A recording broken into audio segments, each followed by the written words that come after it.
ప్రేక్షక దేవుళ్లకు నమస్కారం.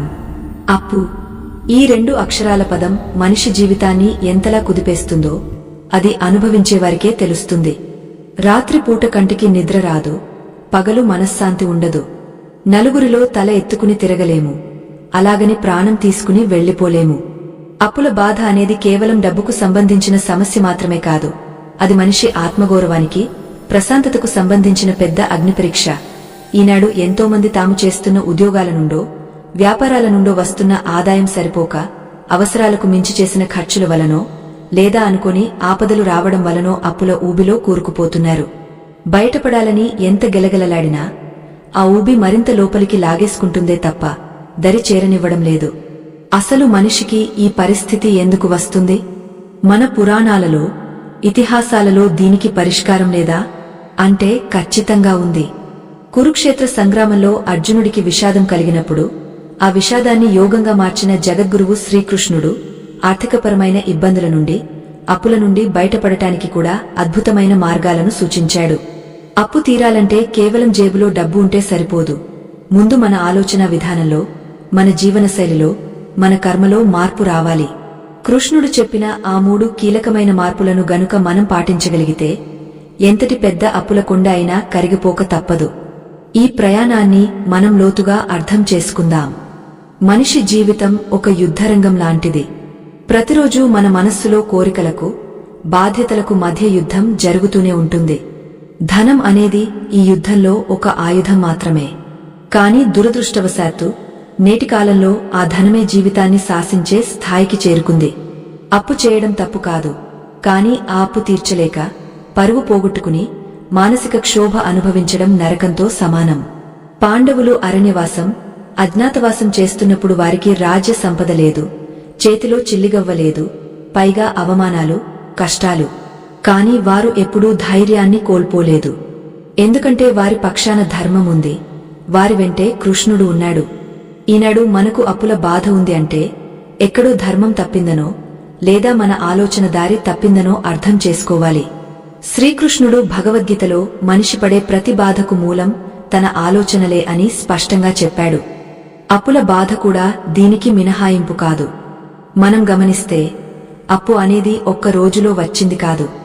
అది మన గతకాలపు నిర్ణయాల ఫలితం, మన అలవాట్ల ప్రతిబింబం. ఈ నిజాన్ని అంగీకరించడమే మార్పుకు మొదటి మెట్టు. చాలామంది అప్పులు తీర్చడానికి మళ్లీ అప్పులు చేస్తూ ఉంటారు. గోతిలో పడ్డవాడు బయటకు రావడానికి నిచ్చెన వేయాలి కాని గోతిని ఇంకా లోతుగా తవ్వకూడదు కదా. కాని మన ఆందోళన, భయం మన చేత అదే తప్పును చేయిస్తాయి. కృష్ణుడు చెప్పిన మొదటి సూత్రం ఏమిటంటే స్థితప్రజ్ఞత. అంటే కష్టాలు వచ్చినా, లాభాలు వచ్చినా మనసును నిలకడగా ఉంచుకోవడం. అప్పుల వాళ్లు ఇంటిమీదకు వస్తున్నారని, ఫోన్లు చేసి వేధిస్తున్నారని భయపడిపోతే మన బుర్ర పని చేయడం మానేస్తుంది. భయమున్న చోట వివేకముండదు, వివేకం లేని చోట పరిష్కారం దొరకదు. అందుకే ముందుగా ఆందోళనను పక్కన పెట్టి వాస్తవాన్ని ధైర్యంగా ఎదుర్కోవడానికి సిద్ధపడాలి. జరిగిన దానికి చింతించడం వ్యర్థం, జరగబోయే దాని గురించి భయపడటం అవివేకం. వర్తమానంలో నువ్వు ఏం చేయగలవో అది చేయడమే వివేకం అని గీతాచార్యుడు బోధించాడు. మనం చేసే అప్పులకు ప్రధాన కారణమేమిటి అని ప్రశ్నించుకుంటే కృష్ణుడు చెప్పే సమాధానం కోరిక. అవసరానికి, ఆశకు మధ్య ఉన్న గీతను మనం ఎప్పుడో చెరిపేశాం. పక్కవాడికి కారు ఉందని మనము కొంటాం, ఎదుటివాడు ఆడంబరంగా బతుకుతున్నాడని మనము అప్పుచేసి మరీ ఆడంబరాలకు పోతాం. ఇది మన తప్పు కాకపోవచ్చు, సమాజం మనపై రుద్దిన ఒత్తిడి కావచ్చు. కాని దాని ఫలితాన్ని అనుభవించేది మాత్రం మనమే కదా. అప్పు అనేది ఒక బంధనం. ఆధ్యాత్మిక పరిభాషలో దీనిని రుణానుబంధం అంటారు. మనం ఎవరి దగ్గరైతే తీసుకున్నామో వారికి మనం శక్తి రూపంలోనో, సేవ రూపంలోనో, ధనం రూపంలోనో తిరిగి చెల్లించాల్సిందే. అది ఈ జన్మలో కాకపోతే వచ్చే జన్మలోనైనా సరే. ఈ సత్యం తెలిసినవాడు అప్పు చేయడానికి భయపడతాడు, ఒకవేళ చేసినా తీర్చడానికి నిద్రపోకుండా కష్టపడతాడు. అప్పుల నుండి విముక్తి పొందడానికి కృష్ణుడు చెప్పిన మార్గం కేవలం ఆర్థికపరమైనది కాదు, అది ఆధ్యాత్మికమైనది కూడా. మన కర్మలను శుద్ధి చేసుకోవడం ద్వారా, మన ఆలోచనలను మార్చుకోవడం ద్వారా లక్ష్మీదేవి అనుగ్రహాన్ని పొందవచ్చు. లక్ష్మి చంచలమైనది, ఒక దగ్గర స్థిరంగా ఉండదు. కాని ఎక్కడైతే ధర్మం ఉంటుందో, ఎక్కడైతే కఠోర శ్రమ ఉంటుందో, ఎక్కడైతే అనాసక్తి ఉంటుందో అక్కడ లక్ష్మి స్థిరపడుతుంది. మనం అప్పుల ఊబి నుండి బయటపడాలంటే ముందు మనలోని సోమరితనాన్ని, వాయిదా వేసే గుణాన్ని వదిలిపెట్టాలి. కృష్ణుడు అర్జునుడిని యుద్ధం చేయమన్నాడు కాని ఫలితాన్ని ఆశించి చేయవద్దని చెప్పలేదు. ఫలితంపై ఆసక్తి లేకుండా కర్తవ్యంపై దృష్టి పెట్టి చేయమన్నాడు. నేటి సమాజంలో అప్పుల పాలైన చాలామంది ఆత్మహత్యల వైపు మొగ్గు చూపుతున్నారు. ఇది పిరికిపంద చర్య అని శాస్త్రాలు ఘోషిస్తున్నాయి. ఆత్మహత్య చేసుకుంటే ఆ అప్పు తీరిపోదు. అది కర్మ రూపంలో ఆత్మకు చుట్టుకుని తదుపరి జన్మలో ఇంకా భయంకరమైన దారిద్ర్యాన్ని కలిగిస్తుంది. ఈ జన్మలో మనం పడుతున్న ఆర్థిక బాధలు గతంలో మనం చేసిన ఏదో ఒక రుణం తాలూకు బాకీలే అని పెద్దలు చెబుతారు. ఇప్పుడు కష్టపడి ఆ రుణాన్ని తీర్చేస్తే ఆ కర్మ బంధం తెగిపోతుంది. అలా కాకుండా పారిపోతే వడ్డీతో సహా మళ్లీ వెంటపడుతుంది. అందుకే కృష్ణుడు నీ ధర్మాన్ని నువ్వు నిర్వర్తించు, అది ఎంత కష్టమైనా సరే అని చెప్పాడు. ఇక్కడ అప్పు తీర్చడమే మన ధర్మం. అసలు ఈ అప్పుల బాధలు తీరడానికి కృష్ణుడు సూచించిన ఆ 3 మార్పులు ఏమిటి? అవి మన దైనందిన జీవితంలో ఎలా ఆచరించాలి అనే విషయాలను మనం లోతుగా పరిశీలించాలి. మొదటి మార్పు మన అంతరంగంలో జరగాలి, మన దృక్పథంలో జరగాలి. చాలామంది నాకే ఎందుకు ఇన్ని కష్టాలు, దేవుడు నన్నే ఎందుకు పరీక్షిస్తున్నాడు అని ఏడుస్తుంటారు. కాని కృష్ణుడు ఏమంటాడంటే, కష్టం అనేది నిన్ను శిక్షించడానికి రాలేదు, నిన్ను సరిదిద్దడానికి వచ్చింది. ఈ ఒక్క ఆలోచన మన జీవితాన్ని మార్చేస్తుంది. అప్పును ఒక శత్రువులా కాకుండా మనకు గుణపాఠం నేర్పే గురువులా చూడటం అలవాటు చేసుకోవాలి. ఈ విషయాలు వినడానికి తేలికగా అనిపించవచ్చు, కాని ఆచరణలో పెట్టడం కత్తిమీద సాము లాంటిదే. ఉదయం లేవగానే అప్పుల వాళ్ల ఫోన్లు, ఇంటి అద్దెలు, పిల్లల ఫీజులు, పాలవాడి బాకీలు, ఇన్ని ఒత్తిళ్ల మధ్య స్థితప్రజ్ఞత ఎలా సాధ్యం అని మీరు అడగవచ్చు. సాధ్యమే. అర్జునుడు అంతటి మహావీరుడే యుద్ధభూమిలో చేతులు వణికేలా భయపడ్డాడు. తన సొంత వాళ్లను చంపాలా అని ఏడ్చాడు. అప్పుడు కృష్ణుడు అతనికి ధైర్యాన్ని నూరిపోశాడు. నేడు మనకు కురుక్షేత్రం అంటే మన ఆఫీసు, మన వ్యాపారం, మన ఇల్లు. ఇక్కడ మనమే అర్జునులం. మన అజ్ఞానమే మన శత్రువు. కృష్ణుడి ఉపదేశమే మన ఆయుధం. మనం చేసే పెద్ద తప్పు ఏమిటంటే, డబ్బు లేనప్పుడు మనం మనస్ఫూర్తిగా పని చేయలేము. మనసు బాగోలేనప్పుడు డబ్బు సంపాదించలేము. ఇదొక విషవలయం. దీనిని ఛేదించాలంటే ఏదో ఒక చోట మనం ఈ వలయాన్ని తెంచాలి. డబ్బు లేకపోయినా మనసును ప్రశాంతంగా ఉంచుకోగలగడమే ఆ మలుపు. ఎప్పుడైతే మనం సరే ఉన్నది ఇంతే, పరిస్థితి ఇది, దీనిని నేను ఎలా దాటాలి అని స్థిరంగా ఆలోచిస్తామో అప్పుడే పరిష్కార మార్గాలు కనిపిస్తాయి. మన మెదడులోని సృజనాత్మక శక్తి మేల్కొంటుంది. ఆందోళనలో ఉన్నప్పుడు మన కళ్ల ముందు బంగారమున్నా కనిపించదు. అదే ప్రశాంతంగా ఉన్నప్పుడు మట్టిలో నుంచి కూడా మాణిక్యాలను వెలికితీయవచ్చు. ఇలాంటి గొప్ప ధార్మిక విషయాలు, జీవితాన్ని మార్చే సత్యాలు మరికొంతమందికి చేరాలంటే ఈ వీడియోను లైక్ చేయడం ద్వారా మీరు మాకు ఎంతో సహాయపడగలరు. మీ ఒక్క లైక్ కష్టాల్లో ఉన్న మరొకరికి ఈ వీడియో చేరేలా చేసి వారి జీవితంలో వెలుగు నింపవచ్చు. అప్పుల నుండి విముక్తికి కృష్ణుడు చెప్పిన మార్గంలో మనం గుర్తించాల్సిన మరో ముఖ్యమైన విషయం కృతజ్ఞత. విచిత్రంగా అనిపించవచ్చు, అప్పుల్లో ఉన్నవాడు కృతజ్ఞత ఎవరికి చెప్పాలి అని. కాని మన దగ్గర ఇప్పుడు ఏవైతే మిగిలి ఉన్నాయో, మన ఆరోగ్యం, మన కుటుంబం, మనకు ఉన్న కాస్తో కూస్తో నైపుణ్యం, వీటి పట్ల కృతజ్ఞత కలిగి ఉండటం వలన మనలో పాజిటివ్ ఎనర్జీ పెరుగుతుంది. మనం దేని గురించి అయితే ఎక్కువగా ఆలోచిస్తామో అదే మన జీవితంలో పెరుగుతుంది. అప్పుల గురించి, లేమి గురించి నిరంతరం ఆలోచిస్తే ఆ లేమి ఇంకా పెరుగుతుంది. అలా కాకుండా ఉన్నదానితో తృప్తి పడుతూ రుణ విముక్తి కోసం ప్రయత్నిస్తే ఐశ్వర్యం వైపు అడుగులు పడతాయి. కృష్ణుడు కుచేలుడి కథ ద్వారా మనకు ఒక గొప్ప సందేశాన్ని ఇచ్చాడు. కుచేలుడు పేదరికంలో మగ్గపోతున్నా కృష్ణుడిని సంపద అడగడానికి వెళ్లలేదు. కేవలం ప్రేమతో, భక్తితో వెళ్లాడు. అటుకులు మాత్రమే తీసుకువెళ్లాడు. కాని కృష్ణుడు అతనికి అడగకుండానే అష్టైశ్వర్యాలు ఇచ్చాడు. ఇక్కడ రహస్యమేమిటి? అనాసక్తి. కుచేలుడు ధనంపై ఆశతో వెళ్లలేదు, స్నేహితుడిపై ప్రేమతో వెళ్లాడు. మనం కూడా డబ్బు సంపాదించాలి, అప్పులు తీర్చాలి అనే కోరికను బలంగా ఉంచుకుంటూనే ఆ డబ్బు మీద అత్యాశను చంపుకోవాలి. పనిని ప్రేమించాలి, ఫలితాన్ని కాదు. మనం చేసే పనిలో నిజాయితీ ఉంటే ఆ పని ద్వారా వచ్చే ధనం మన అప్పులను తీర్చడమే కాదు, మనకు శాశ్వతమైన సంపదను ఇస్తుంది. మనం తరచుగా వింటుంటాం, అప్పు లేనివాడే అధిక సంపన్నుడు అని. కానీ నేటి కాలంలో అది సాధ్యమా? ఇల్లు కొనాలన్నా, చదువుకోవాలన్నా అప్పు చేయక తప్పని పరిస్థితి. మరి కృష్ణుడు అప్పు చేయవద్దని చెప్పాడా? లేదు. రుణం అనేది ఒక సామాజిక అవసరం కావచ్చు, కాని ఆ రుణాన్ని తీర్చడానికి మనం ఎంచుకునే మార్గాలే మన భవిష్యత్తును నిర్ణయిస్తాయి. ధర్మబద్ధంగా చేసిన అప్పు ధర్మబద్ధంగా తీర్చినప్పుడు అది మనకు పుణ్యాన్ని ఇస్తుంది.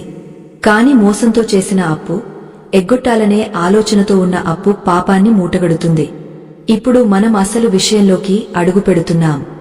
మీ అప్పుల బాధలన్నీ పటాపంచలు కావాలంటే, మీ ఆర్థిక స్థితి పూర్తిగా మారిపోవాలంటే మీరు చేయాల్సిన ఆ 3 మార్పులలో మొదటిది ఇప్పుడు తెలుసుకోబోతున్నాం. ఈ మార్పు మీ బయటి ప్రపంచంలో కాదు, మీ అంతరంగంలో జరగాలి. ఇది జరగనంత కాలం మీరు కోట్లు సంపాదించినా అది ఆవిరైపోతుంది. చిల్లుకుండలో నీళ్లు పోస్తే ఎలా నిలవవో, సరైన మానసిక స్థితి లేనివాడి దగ్గర డబ్బు నిలవదు. ఆ మొదటి మార్పు ఏమిటంటే స్వీకారం మరియు బాధ్యత. వినడానికి చిన్న పదాలే కదా, కాని వీటిలోతు చాలా ఎక్కువ. చాలామంది అప్పుల పాలయ్యాక తమని తాము నిందించుకుంటారు, లేదా కాలం కలిసిరాలేదని గ్రహాలను నిందిస్తారు, లేదా మోసం చేసిన వారిని తిట్టుకుంటారు. కాని కృష్ణుడు ఏమంటాడంటే, నీ ప్రస్తుత స్థితికి ఏకైక కారణం నువ్వే అని ఎప్పుడైతే నువ్వు సంపూర్ణంగా అంగీకరిస్తావో అప్పుడే నీకు దానిని మార్చే శక్తి వస్తుంది. అవును, మీరు విన్నది నిజమే. ఇతరులను నిందించడం మానేసి, ఈ పరిస్థితి నా నిర్ణయాల వల్లనే వచ్చింది, దీనిని సరిదిద్దే బాధ్యత కూడా నాదే అని ఎప్పుడైతే మీరు గుండె మీద చేయి వేసుకుని చెప్పుకుంటారో ఆ క్షణమే మీలో నిద్రాణమై ఉన్న ఒక అద్భుతమైన శక్తి మేల్కొంటుంది. ఇది ఎందుకు అంత ముఖ్యం? మనం బాధ్యతను వేరేవాళ్ల మీదో పరిస్థితుల మీదో నెట్టేసినంత కాలం మనం బాధితులంగానే ఉండిపోతాం. బాధితుడికి పోరాడే శక్తి ఉండదు, కేవలం ఏడ్చే శక్తి మాత్రమే ఉంటుంది. కాని ఎప్పుడైతే ఇది నా బాధ్యత అని స్వీకరిస్తామో అప్పుడు మనం యోధులం అవుతాం. యోధుడికి మాత్రమే గెలిచే అర్హత ఉంటుంది. కృష్ణుడు అర్జునుడికి నేర్పింది ఇదే. యుద్ధం వచ్చింది కౌరవుల వల్ల కావచ్చు, శకుని కుట్రల వల్ల కావచ్చు, కాని యుద్ధం చేయాల్సిన బాధ్యత మాత్రం అర్జునుడిదే. ఆ బాధ్యతను స్వీకరించినప్పుడే విజయం సాధ్యమైంది. అయితే ఈ స్వీకారం అనేది కేవలం మాటల్లో ఉంటే సరిపోదు, అది మన నరనరాల్లో జీర్ణించుకుపోవాలి. అప్పుల వాళ్లు ఇంటికి వచ్చినప్పుడు తలదించుకోవడం కాదు, అవును నేను బాకీ ఉన్నాను, ఖచ్చితంగా తీరుస్తాను, అందుకు నాకు కొంత సమయం కావాలి, నా కష్టాన్ని నమ్ముకోండి అని కళ్లల్లోకి చూసి చెప్పగలిగే ధైర్యం రావాలి. ఆ ధైర్యం ఎక్కడి నుండి వస్తుంది? సత్యం నుండి వస్తుంది, ధర్మం నుండి వస్తుంది. కాని ఇక్కడ ఒక పెద్ద సమస్య ఉంది. మన మనస్సు బాధ్యత తీసుకోవడానికి భయపడుతుంది. ఎందుకంటే బాధ్యత బరువుగా ఉంటుంది. ఆ బరువును మోయలేకనే మనం పారిపోతుంటాం. ఈ భయాన్ని జయించి మొదటి మార్పును మన జీవితంలో ఎలా ఆహ్వానించాలి? అసలు కృష్ణుడు ఈ భయాన్ని పోగొట్టుకోవడానికి గీతలో చెప్పిన ఆ రహస్య సూత్రమేమిటి? అది తెలిస్తే మీరు అప్పులనే కాదు, ప్రపంచాన్నే జయించగలరు.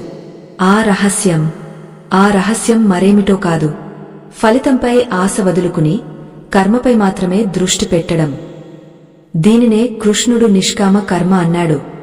వినడానికి ఇది ఆధ్యాత్మికంగా అనిపించినా అప్పులు తీర్చడంలో ఇది ఒక గొప్ప మానసిక శాస్త్రం. మనం గమనిస్తే అప్పు ఉన్నవాడు ఎప్పుడూ ఆ అప్పు గురించే ఆలోచిస్తుంటాడు. 10 లక్షలు బాకీ ఉంది, 10 లక్షలు బాకీ ఉంది అని మనసులో జపిస్తూ ఉంటాడు. ఇలా ఆ మొత్తం గురించి ఆలోచించినప్పుడు మెదడు ఒత్తిడికిలోనే భయంతో స్తంభించిపోతుంది. ఆ భయం వల్ల కొత్తగా ఆలోచించలేదు, పని చేయలేదు. కాని కృష్ణుడు ఏమంటాడంటే, నువ్వు తీర్చాల్సిన 10 లక్షల గురించి ఆలోచించకు. ఈ రోజు నువ్వు సంపాదించగలిగే 500 రూపాయల గురించి ఆలోచించు. ఆ 500 సంపాదించడం మీద నీ పూర్తి శక్తిని, ఏకాగ్రతను పెట్టు. ఎప్పుడైతే మనం మన దృష్టిని పెద్ద సమస్య నుండి చిన్న పరిష్కారం వైపు మళ్లిస్తామో అప్పుడు భయం మాయమైపోతుంది, పని మీద శ్రద్ధ పెరుగుతుంది, బిందువు బిందువు కలిస్తేనే సింధువు అయినట్లు మన చిన్న చిన్న ప్రయత్నాలే పెద్ద అప్పులను కరిగించేస్తాయి. ఈ సూత్రాన్ని నమ్మినవాడు అప్పుల గురించి బెంగ పెట్టుకోడు, పని గురించి తపన పడతాడు. ఇక్కడే మనకు ధైర్యం అనే గుణం యొక్క అసలైన అర్థం తెలుస్తుంది. ధైర్యం అంటే భయం లేకపోవడం కాదు, భయమున్నా సరే చేయాల్సిన పనిని ఆపకుండా చేయడం. అప్పుల బాధలో ఉన్నప్పుడు మనల్ని కృంగదీసే మరో విషయం సమాజం ఏమనుకుంటుంది అనే ఆలోచన. నా పరువు పోతుందేమో అనే భయం. కురుక్షేత్రంలో అర్జునుడికి కూడా ఇదే భయం వేసింది. నేను యుద్ధం చేస్తే బంధువులను చంపిన వాడిని అవుతాను, లోకం నన్ను నిందిస్తుంది అని ఆయుధాలు కింద పడేశాడు. అప్పుడు కృష్ణుడు, లోకం గురించి కాదు, ధర్మం గురించి ఆలోచించు. నీ కర్తవ్యం యుద్ధం చేయడం, లోకం ఏమనుకుంటుందో అన్నది నీకు అనవసరం అని గట్టిగా చెప్పాడు. అప్పులు తీర్చే క్రమంలో మనం కూడా ఎన్నో అవమానాలను భరించాల్సి వస్తుంది. అరువు ఇచ్చినవాడు 4 మాటలు అంటాడు. బంధువులు చులకనగా చూస్తారు. ఇవన్నీ సహజం. వాటిని చూసి భయపడి ఫోన్ స్విచ్ ఆఫ్ చేయడం, ఊరు వదిలి పారిపోవడం లేదా ముఖం చాటేయడం చేస్తే మనం ధర్మాన్ని తప్పినట్లే. ఎప్పుడైతే మనం ధర్మాన్ని అంటే మన బాధ్యతను వదిలేస్తామో అప్పుడు భగవంతుడు కూడా మనకు సాయం చేయడు. ఎన్ని మాటలు పడ్డా సరే నిలబడాలి. అవును, నేను తీర్చాలి, తీరుస్తాను అని నిలబడిన వాడికి ప్రకృతి కూడా ఏదో ఒక రూపంలో సాయం చేస్తుంది. ఇదే కృష్ణుడు చెప్పిన కర్మ సిద్ధాంతంలోని రహస్యం. ఇప్పుడు శ్రీకృష్ణుడు సూచించిన 2వ మార్పు గురించి లోతుగా తెలుసుకుందాం. ఇది చాలా కీలకమైనది. మొదటి మార్పు మన ఆలోచనకు సంబంధించినదైతే ఈ 2వ మార్పు మన జీవనశైలికి సంబంధించినది. దీని పేరే యుక్త విహారం లేదా మితజీవనం. భగవద్గీతలో కృష్ణుడు యుక్తాహార విహారస్య అనే శ్లోకంలో మనిషికి దుంహకం పోవాలంటే మితంగా తినాలి, మితంగా నిద్రపోవాలి, మితంగా విహరించాలి అని చెప్పాడు. దీనిని మనం ఆర్థిక విషయాలకు అన్వయించుకుంటే అప్పుల నుండి బయటపడటానికి అత్యంత ఆవశ్యకమైన సూత్రం దొరుకుతుంది. ఈనాడు మనం చూస్తున్న 90% అప్పులకు కారణం అమితమైన ఆశ మరియు అవసరానికి మించిన ఆడంబరం. మన పూర్వీకులు ఉన్నంతలో బతకడం నేర్పించారు. కాని నేటి కాలంలో లేకపోయినా ఉన్నట్లు చూపించుకోవడం ఒక వ్యసనంగా మారింది. కృష్ణుడు ద్వారకానగరానికి రాజు అయినప్పటికీ ఎంతో నిరాడంబరంగా జీవించేవాడు. ఆయనకు సత్యభామ వంటి భార్యలు బంగారం, సంపద పట్ల మోజు చూపించినా కృష్ణుడు మాత్రం ఎప్పుడూ ధర్మం వైపు, సరళత్వం వైపు మొగ్గు చూపాడు. పాండవులు రాజసూయ యాగం చేసినప్పుడు అగ్రాసనాన్ని అందుకున్న కృష్ణుడు ఆ యాగంలో వచ్చిన అతిథుల కాళ్లు కడిగే బాధ్యతను, ఎంగలి విస్తరాకులు తీసే పనిని స్వీకరించాడు. అహంకారం లేని జీవనానికి ఇంతకంటే గొప్ప ఉదాహరణ ఉంటుందా? మనం అప్పుల ఊబి నుండి బయటపడాలంటే ముందుగా మనలోని అహంకారాన్ని, ఆడంబరాన్ని చంపుకోవాలి. పక్కవాడికి కారు ఉందని మనం అప్పు చేసి కారుకుంటే ఆ కారు మనకు సౌకర్యాన్ని ఇవ్వదు, నిద్రలేని రాత్రులను ఇస్తుంది. దీనినే కృష్ణుడు రజోగుణం అంటాడు. రజోగుణం అంటే కోరికలతో రగిలిపోవడం, ఎప్పుడు ఏదో సాధించాలనే తాపత్రయంతో ఆనందాన్ని కోల్పోవడం. ఈ గుణమే మనిషిని అప్పుల పాలు చేస్తుంది. ఈ 2వ మార్పులో భాగంగా మనం చేయాల్సింది కఠినమైన ఆర్థిక క్రమశిక్షణ. ఇది వినడానికి చేదుగా ఉండవచ్చు, కాని రోగం తగ్గాలంటే చేదు మందు మింగక తప్పదు. మన ఖర్చులను 2 రకాలుగా విభజించాలి. 1 అవసరాలు, 2 కోరికలు. కడుపు నిండటం అవసరం, కాని పిజ్జా తినాలనుకోవడం కోరిక. ఒంటి నిండా బట్టలు ఉండటం అవసరం, కాని బ్రాండెడ్ బట్టలే కావాలనుకోవడం కోరిక. అప్పు తీరేంతవరకు కేవలం అవసరాలకు మాత్రమే ఖర్చు చేస్తాను, కోరికలకు ₹1 కూడా ఖర్చు చేయను అని ఎప్పుడైతే మీరు భీష్మ ప్రతిజ్ఞ చేస్తారో అప్పుడే మీ అప్పుల కొండ కరగడం మొదలవుతుంది. ధర్మరాజు జూదమాడి రాజ్యాన్ని, తమ్ముళ్లను, భార్యను కూడా పోగొట్టుకున్నాడు. జూదం అనేది కేవలం పేకాట మాత్రమే కాదు. ఫలితం తెలియకుండా ఆశతో ఉన్నదానికంటే ఎక్కువ పొందాలని తీసుకునే ప్రతి నిర్ణయం జూదమే. షేర్ మార్కెట్లో అవగాహన లేకుండా డబ్బులు పెట్టడం, లాటరీల మోజులో పడటం, ఎక్కువ వడ్డీ వస్తుందని నమ్మి ఉన్నది పోగొట్టుకోవడం, ఇవన్నీ ఆధునిక జూదాలే. కృష్ణుడు దీనిని తీవ్రంగా వ్యతిరేకించాడు. శ్రమ లేకుండా వచ్చే సంపద విషంతో సమానం అని హెచ్చరించాడు. మీరు గమనించారా? అప్పులు ఉన్న చాలామంది ఆ అప్పు తీర్చడానికి మళ్లీ అప్పు చేస్తుంటారు. ఇది ఒక ఊబి. ఇందులో దిగితే మళ్లీ పైకి రాలేరు. కృష్ణుడు దీనికి పరిష్కారంగా స్వధర్మం పాటించమన్నాడు. అంటే నీకు చేతనైన పనిని, నీ నైపుణ్యాన్ని నమ్ముకో. అంతే తప్ప అడ్డదారులు తొక్కకు. ఈ రోజుల్లో చాలామంది త్వరగా డబ్బు సంపాదించాలని షార్ట్ కట్స్ వెతుకుతున్నారు. కాని గుర్తుంచుకోండి, షార్ట్ కట్లో వచ్చేది డబ్బు కాదు, అప్పు మాత్రమే. కష్టపడి సంపాదించిన రూపాయి ఇచ్చే తృప్తి మోసంతో సంపాదించిన కోటి రూపాయలు ఇవ్వలేవు. మీరు పడుతున్న ఈ సంఘర్షణలో ఈ మాటలు మీకు కాస్తైనా ఉపశమనాన్ని, కొత్త ఉత్సాహాన్ని ఇస్తున్నాయని భావిస్తున్నాను. ఇలాంటి మరిన్ని మంచి విషయాలను, ధర్మ సూక్ష్మాలను మేం మీకు అందించడానికి మీ ప్రోత్సాహం మాకు ఎంతో అవసరం. దయచేసి ఈ వీడియోను లైక్ చేయడం మర్చిపోకండి. అది మాకు ఎంతో బలాన్ని ఇస్తుంది. ఇప్పుడు రెండవ మార్పులో మరో కోణాన్ని చూద్దాం. అది సహనం. అప్పులు అనేవి ఒక్క రోజులో ఏర్పడలేదు, కాబట్టి అవి ఒక్క రోజులో తీరిపోవు. చాలామంది అప్పు తీర్చడానికి ప్రయత్నం మొదలుపెట్టి 2-3 నెలల్లో ఫలితం కనిపించకపోతే నిరాశపడిపోతారు.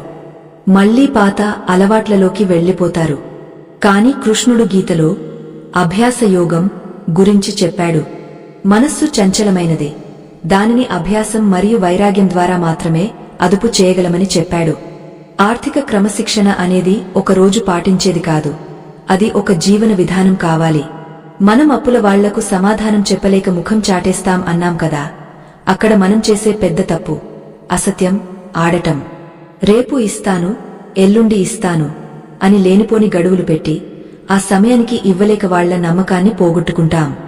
దీనివల్ల అప్పు తీరకపోగా మన వ్యక్తిత్వం దెబ్బతింటుంది. సత్యమే దైవం అని నమ్మే సంస్కృతి మనది. కృష్ణుడు సత్యసంధుడైన ధర్మరాజుకు ఎందుకు అండగా నిలిచాడు? సత్యంలో ఉన్న శక్తి అలాంటిది కాబట్టి. మీ దగ్గర డబ్బు లేకపోవచ్చు, కాని మీ మాటలో నిజాయితీ ఉండాలి. అప్పు ఇచ్చినవాడి దగ్గరకు వెళ్లి, నా పరిస్థితి ఇది, ఇప్పుడు ఇవ్వలేను, కాని ఖచ్చితంగా ఇస్తాను, నాకు ఇంత సమయం కావాలి అని నిజం చెప్పి చూడండి. మొదట వాళ్లు కోప్పడవచ్చు, కాని మీ నిజాయితీ వారి మనసును ఖచ్చితంగా కదిలిస్తుంది. అబద్ధం చెప్పి తప్పించుకోవడం కంటే నిజం చెప్పి నిలబడటంలోనే గొప్పతనం ఉంది. ఈ 2 మార్పులు: 1.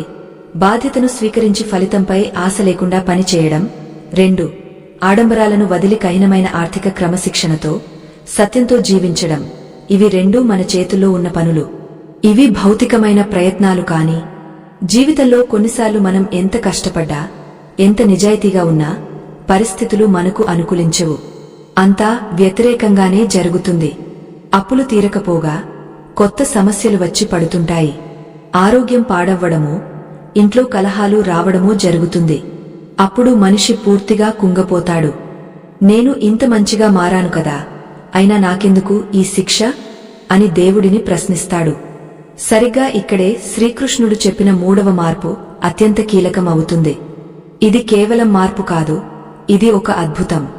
ఇది మన తర్కానికి, బుద్ధికి అందని విషయం. ఎప్పుడైతే మనిషి ప్రయత్నం విఫలమవుతుందో అక్కడ దైవ అనుగ్రహం పనిచేయడం మొదలు పెడుతుంది. కాని ఆ అనుగ్రహాన్ని పొందడానికి ఒక అర్హత కావాలి. ఆ అర్హతను సంపాదించుకోవడమే ఆ 3వ మార్పు. చాలామంది పూజలు చేస్తారు, వ్రతాలు చేస్తారు, కాని వారి కష్టాలు తీరవు. ఎందుకు? ఎందుకంటే వారు చేసే పూజలో ఒక ముఖ్యమైన విషయం లోపిస్తుంది. కృష్ణుడు కోరుకునేది ఆ ఒక్కటే. ద్రౌపది వస్త్రాపహరణం సమయంలో ఆమె తన బలంతో చీరను పట్టుకోవడానికి ప్రయత్నించినంత సేపు కృష్ణుడు రాలేదు. ఎప్పుడైతే ఆమె 2 చేతులు వదిలేసి, హే కృష్ణ, నువ్వే దిక్కు అని పూర్తిగా శరణాగతి చేసిందో అప్పుడు అక్షయపాత్రలా చీరలు వచ్చాయి. అప్పుల బాధలో ఉన్నప్పుడు కూడా మనకు కావాల్సింది అలాంటి శరణాగతే. కాని ఆ శరణాగతి అంటే ఏమిటి? గుడికి వెళ్లి దండం పెట్టుకోవడమా? కాదు. కృష్ణుడు చెప్పిన 3వ మార్పు అనన్య చింతన మరియు సర్వధర్మ పరిత్యాగం. అంటే ఏమిటి? దీనిని మన అప్పుల సమస్యకు ఎలా అన్వయించుకోవాలి? ఇది చాలా సూక్ష్మమైన విషయం. ఇది గనుక అర్థమైతే ఇక మీ అప్పుల భారం మీది కాదు, ఆ పరమాత్ముడిది అవుతుంది. ఆ భారాన్ని ఆయన ఎలా మోస్తాడో, మిమ్మల్ని ఆ కష్టాల సముద్రం నుండి ఎలా ఒడ్డుకు చేరుస్తాడో తెలిస్తే మీ రోమాలు నిక్కబొడుచుకుంటాయి. కళ్లలో ఆనందబాష్పాలు రాలుతాయి. అసలు ఆ మూడవ మార్పును ఎలా ఆచరించాలి? దేవుడికి మన కష్టాన్ని అప్పగించడమంటే మనం పని మానేసి కూర్చోవడమా? కాదు. మరి ఎలా? గజేంద్ర మోక్షంలో ఏనుగు మొసలితో పోరాడి అలసిపోయాకనే కదా దేవుడిని పిలిచింది. మరి మనం కూడా అలసిపోయేదాకా పోరాడాలా? దీనికి కృష్ణుడు చెప్పిన అద్భుతమైన సమాధానం వచ్చే భాగంలో ఉంది. ఈ మూడవ మార్పు గనుక మీ జీవితంలోకి వస్తే ఇక మీకు అసాధ్యమంటూ ఏది ఉండదు. లక్ష్మీదేవి మీ ఇంటికి నడిచి రావడం ఖాయం.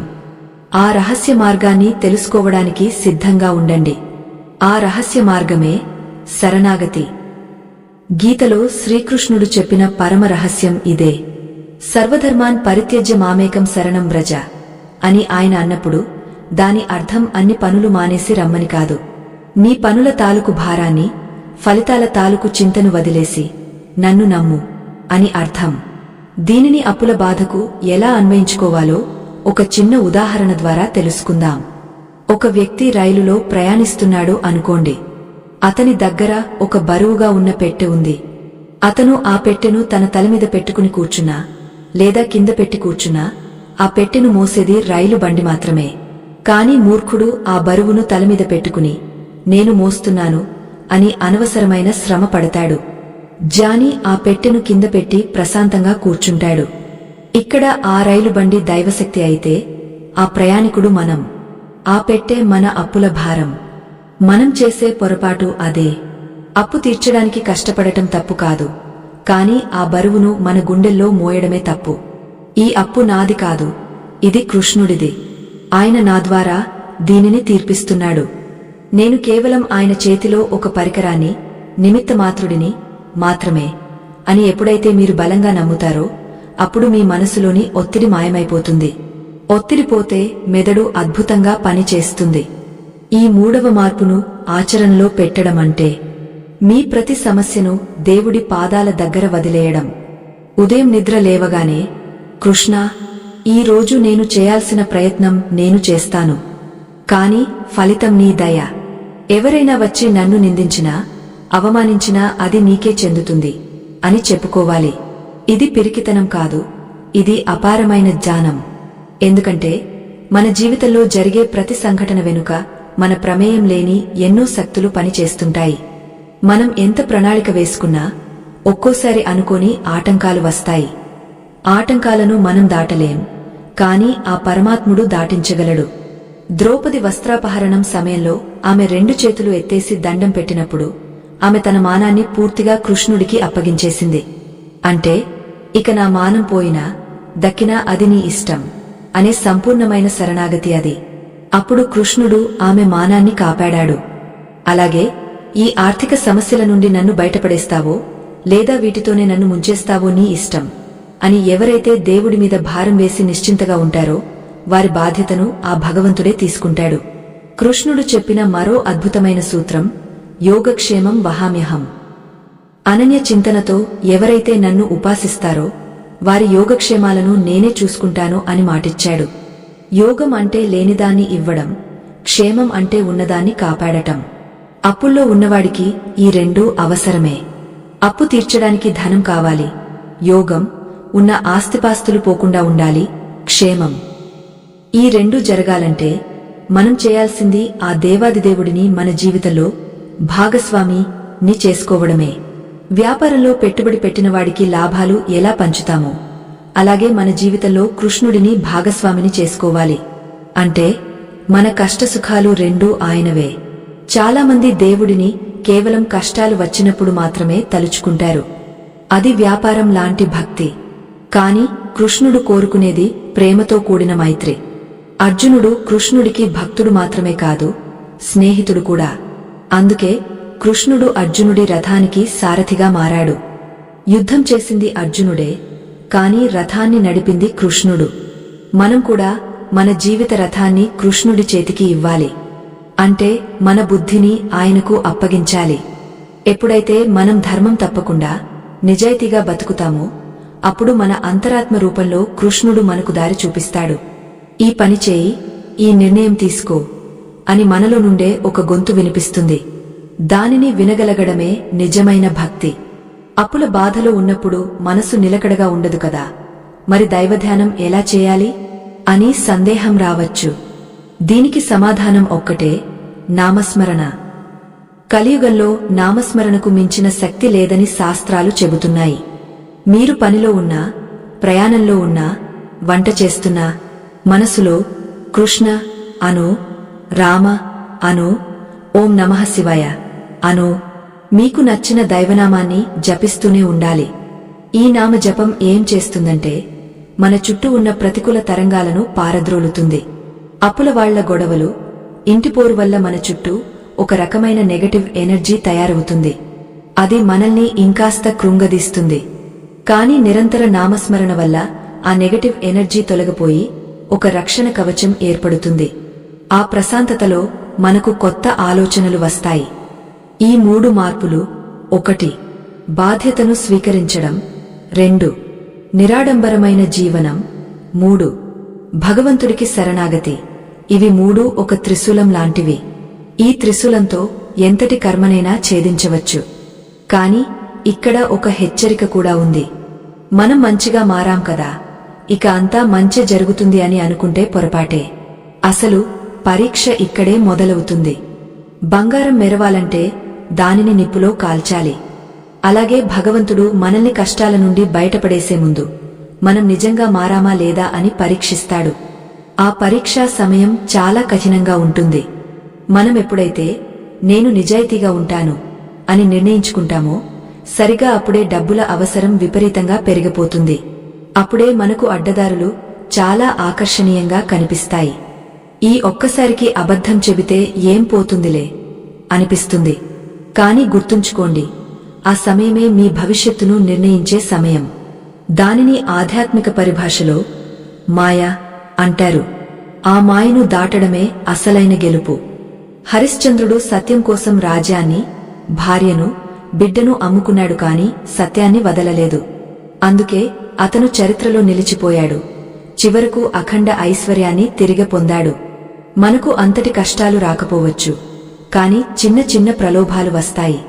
అప్పు తీర్చడానికి వేరొకరిని మోసం చేయాలనే ఆలోచన వస్తే వెంటనే దానిని తుంచేయాలి. కృష్ణ, నువ్వు నన్ను పరీక్షిస్తున్నావు, నేను ఓడిపోను అని గట్టిగా అనుకోవాలి. మీరు గమనించే ఉంటారు, మన పురాణాలలో రాక్షసులు కూడా తపస్సు చేసి వరాలు పొందుతారు. అంటే కష్టపడితే ఫలితం ఎవరికైనా వస్తుంది. కాని ఆ ఫలితం నిలవాలంటే మాత్రం ధర్మం ఉండాలి. రావణాసురుడికి శివుడి అనుగ్రహముంది, కాని ధర్మం లేదు, అందుకే నాశనమయ్యాడు. విభీషణుడికి బలం లేదు, కాని ధర్మముంది, రాముడిని నమ్మాడు, శరణాగతి, అందుకే లంకకు రాజు అయ్యాడు. అప్పుల నుండి బయటపడి మనం రాజులా బతకాలంటే మనకు కావాల్సింది విభీషణుడి మార్గం. ఈ అద్భుతమైన ధర్మ సూక్ష్మాలను మీతో పంచుకోవడం మాకు ఎంతో సంతోషాన్ని ఇస్తోంది. ఈ విషయాలు మీ హృదయానికి హత్తుకుంటే దయచేసి ఒక లైక్ వేసి మా ప్రయత్నాన్ని ఆశీర్వదించండి. మీరు చేసే ఆ చిన్న పని మాకు ఎంతో పెద్ద ప్రోత్సాహాన్ని ఇస్తుంది. ఇప్పుడు మనం అప్పు అనే విషయాన్ని మరో కోణంలో చూద్దాం. మన పెద్దలు అప్పును రుణం అన్నారు. రుణం అంటే కేవలం డబ్బు మాత్రమే కాదు. మనం ఈ భూమి మీద పుట్టినందుకు తల్లిదండ్రులకు, జ్ఞానాన్ని ఇచ్చినందుకు గురువులకు, పంచభూతాలకు కూడా రుణపడి ఉంటాం. అందుకే మన సంపాదనలో కొంత భాగం దానధర్మాలకు కేటాయించాలి అని చెప్పారు. అప్పుల్లో ఉన్నాం కదా, మా దగ్గరే తినడానికి లేదు, ఇంకా దానం ఎలా చేస్తాం అని మీరు అడగవచ్చు. దానం అంటే లక్షలు ఇవ్వడం కాదు. ఆకలితో ఉన్న జీవికి గుప్పెడు అన్నం పెట్టడం, దాహంతో ఉన్నవాడికి నీళ్లు ఇవ్వడం కూడా దానమే. కృష్ణుడు కర్ణుడి దగ్గరకు బ్రాహ్మణ వేషంలో వచ్చి దానం అడిగినప్పుడు కర్ణుడు తన దగ్గర ఏమీ లేకపోయినా తన బంగారు పన్నును విరిచి మరీ ఇచ్చాడు. ఆ త్యాగగుణమే కర్ణుడిని కాపాడింది. మనం అప్పుల బాధలో ఉన్నప్పుడు మనకంటే కష్టాల్లో ఉన్నవారిని చూసి జాలిపడాలి. మనకు చేతనైన చిన్న సహాయం చేయాలి. ఇది విశ్వానికి మనం పంపే ఒక సంకేతం. నా దగ్గర తక్కువ ఉన్నా సరే నేను ఇస్తున్నాను అనే భావన విశ్వం నుండి అనంతమైన సంపదను మన వైపు ఆకర్షిస్తుంది. దీనిని అంటారు, పిడికిలి బిగస్తే అందులోకి ఏమీ రాదు, పిడికిలి తెరిచి ఇస్తేనే అందులోకి మళ్లీ ఏదైనా వస్తుంది. లక్ష్మీదేవికి ఉన్న మరో పేరు చంచల. కాని ఆమె నారాయణుడి పాదాల దగ్గర ఎప్పుడూ స్థిరంగా ఉంటుంది. అంటే ఎక్కడైతే నారాయణుడు, ధర్మం, కృష్ణుడు ఉంటాడో అక్కడ లక్ష్మి దాసోహం అంటుంది. మనం డబ్బు వెంట పడితే డబ్బు పారిపోతుంది. మనం ధర్మం వెంట, కృష్ణుడి వెంట పడితే డబ్బు మన వెంట పడుతుంది. ఇది సృష్టి రహస్యం. అప్పుల బాధ పోవాలంటే డబ్బు సంపాదించడం ఒక్కటే మార్గం కాదు, పుణ్యం సంపాదించడం కూడా ముఖ్యం. పుణ్యం అనేది ఒక అదృశ్య ధనం, కష్టకాలంలో మనకు ఆదుకునేది ఆ పుణ్యమే. కొంతమంది జాతక రీత్యా అప్పుల పాలవుతారు అని జ్యోతిష్య శాస్త్రం చెబుతుంది. శని ప్రభావం వలనో, రాహుకేతువుల వలనో ఆర్థిక నష్టాలు వస్తాయి అంటారు. ఇవన్నీ నిజమే కావచ్చు. కాని కృష్ణుడు పురుషకారంతో, స్వయం కృషితో విధిని కూడా మార్చవచ్చు అని నిరూపించాడు. మార్కండేయుడు శివుడిని నమ్మి మృత్యువునే గెలిచాడు. మనం అప్పును గెలవలేమా? ఖచ్చితంగా గెలవగలం. గ్రహాలు తమ పని తాము చేస్తాయి. కాని గ్రహాలకు అధిపతి అయిన పరమాత్ముడిని నమ్ముకున్నవాడికి ఆ గ్రహాలు కూడా తలవంచి దారి ఇస్తాయి. అయితే ఈ ప్రయాణంలో మనకు ఎదురయ్యే అతి పెద్ద శత్రువు మన మనస్సు. అది ఎప్పుడూ లేనిపోని భయాలను సృష్టిస్తుంది. రేపు వాళ్లు వచ్చి గొడవ చేస్తే ఏంటి పరిస్థితి, పరువు పోతే ఎలా అని భయపెడుతుంది. ఈ మనస్సును అదుపులో పెట్టడానికి కృష్ణుడు ఒక ఆయుధాన్ని ఇచ్చాడు. అదే ప్రాణాయామం మరియు ధ్యానం. శ్వాస మీద ధ్యాస పెడితే మనసు కుదుటపడుతుంది. దీనికి డబ్బు ఖర్చు లేదు కదా. రోజుకు 10 నిమిషాలు కళ్ళు మూసుకుని కేవలం మీ శ్వాసను గమనించండి. మీ మనసులో ఉన్న చెత్త అంతా పోయి ఒక స్పష్టత వస్తుంది. ఆ స్పష్టతతో తీసుకునే నిర్ణయాలు అద్భుతమైన ఫలితాలను ఇస్తాయి. అప్పుల నుండి బయటపడే క్రమంలో మనం క్షమించడం అనే గుణాన్ని కూడా అలవరచుకోవాలి. మనల్ని మోసం చేసి మనల్ని అప్పుల పాలు చేసిన వారిని కూడా మనం క్షమించగలగాలి. ఇది చాలా కష్టం, నాకు తెలుసు. మన రక్తం మరిగపోతుంది వారిని తలుచుకుంటే.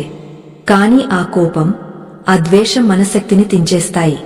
విషం తాగా ఎదుటివాడు చావాలని కోరుకోవడం ఎంత అమాయకత్వమో, ద్వేషాన్ని పెంచుకోవడం కూడా అంతే. కృష్ణుడు శిశుపాలుడిని 100 తప్పుల వరకు క్షమించాడు. మనం కూడా మన మనశ్శాంతి కోసం మనల్ని బాధపెట్టిన వారిని మనసులోనే క్షమించి వదిలేయాలి. అప్పుడు మన భారం తగ్గుతుంది. మనం ముందుకు వేగంగా పరిగెత్తగలం. పగ, ప్రతీకారం అనేవి బరువైన రాళ్ల లాంటివి. వాటిని కట్టుకుని మనం ఆర్థిక స్వేచ్ఛ అనే శిఖరాన్ని ఎక్కలేము. ఇంతవరకు మనం మానసిక, ఆధ్యాత్మిక మార్పుల గురించి మాట్లాడుకున్నాం. కాని ఆచరణలో డబ్బును ఎలా నిర్వహించాలి, అప్పు తీర్చే ప్రణాళిక ఎలా ఉండాలి, దీనికి కూడా మన శాస్త్రాలలో అద్భుతమైన గణితం ఉంది. చాణక్యుడు, శుక్రాచార్యుడు వంటి మేధావులు ఆర్థిక నిర్వహణ గురించి ఏం చెప్పారు? అప్పుల ఊబిని పూడ్చడానికి స్నోబాల్ మెథడ్ అని నేటి కాలంలో అంటున్నారు. కాని దీని మూలాలు మన పురాతన విజ్ఞానంలోనే ఉన్నాయి. చిన్న అప్పును ముందు తీర్చాలా, పెద్ద అప్పును ముందు తీర్చాలా, వడ్డీ భారం తగ్గాలంటే ఏం చేయాలి? వీటన్నింటికి మించి మన ఇంట్లో ఉండే వాస్తు దోషాలు లేదా శక్తి దోషాలు కూడా అప్పులకు కారణమవుతాయా?